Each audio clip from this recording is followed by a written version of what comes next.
नमस्कार। काम की बात के तीसरे अध्याय में मैं संदीप दीक्षित फिर आपके सामने आता हूं। प्रधानमंत्री ने अपनी मन की बात में मई 2026 में कई बातें कही। उसमें एक उन्होंने उल्लेख किया एस्ट्रोनॉमी का, यानी उस विज्ञान का जो तारों को, नक्षत्रों को, ब्रह्मांड को इसको पढ़ती है, और इसके बारे में कहा कि इसकी जिज्ञासा लोगों में बढ़ रही है। ये भूल गए प्रधानमंत्री जी कि इसकी जिज्ञासा बहुत पहले से है। हमारे यहाँ एस्ट्रोनॉमी की बात करना, हमारे यहाँ विज्ञान की बात करना, वैज्ञानिक सोच की बात करना, वैज्ञानिक तौर तरीकों की बात करना, ये तो जिस व्यक्ति का नाम लेने से प्रधानमंत्री चिढ़ते हैं, पंडित जवाहरलाल नेहरू, उसकी देन रही है इस ऐसे देश में जहां अंधविश्वास हमेशा बाकी तर्क से चढ़कर बोला है। लेकिन प्रधानमंत्री जी, आपका भी तो कुछ दायित्व बनता है।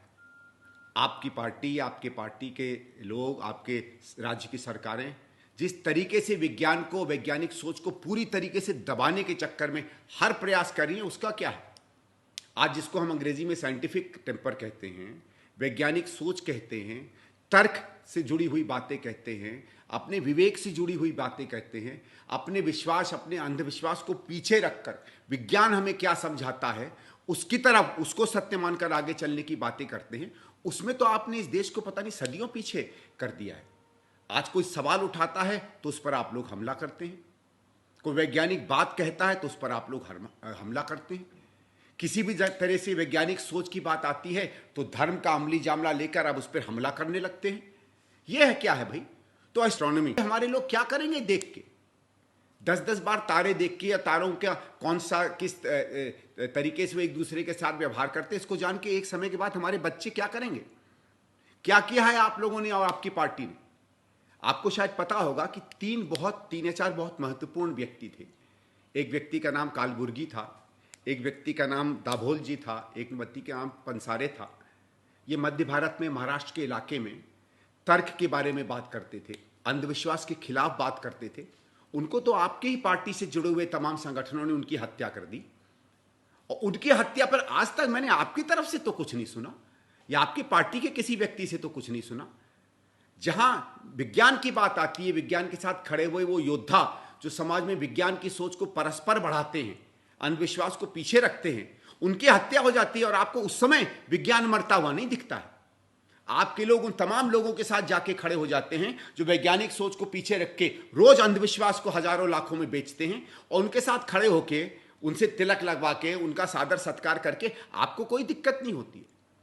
और आप एस्ट्रोनॉमी की बात करते हैं, आप साइंस की बात करते हैं, रोज आपके मुंह से टेक्नोलॉजी टेक्नोलॉजी टेक्नोलॉजी निकलता है। आपको पता होगा कि टेक्नोलॉजी की रीढ़ विज्ञान होती है, शुद्ध विज्ञान होती है, फिजिक्स है, केमिस्ट्री है, बायोलॉजी है, गणित है। इनके प्रोत्साहन के लिए सरकार ने क्या किया है? हर चीज तो आप प्राइवेट सेक्टर को देते जा रहे हैं, और आप सीधे सीधे जॉब को, काम करने के तौर तरीकों को, काम करने के माध्यम को आप शिक्षा से जोड़ रहे हैं। लेकिन अपने में शिक्षा, अपने में विज्ञान के सृजन का आप क्या कर रहे हैं? कितने नए संगठन और संस्थाएं हैं जो आपकी सरकार ने बनाई है जिसमें विज्ञान का प्रोत्साहन हो रहा है, जिसमें गणित पर रिसर्च चल रही है। आप बहुत अच्छा करते हैं।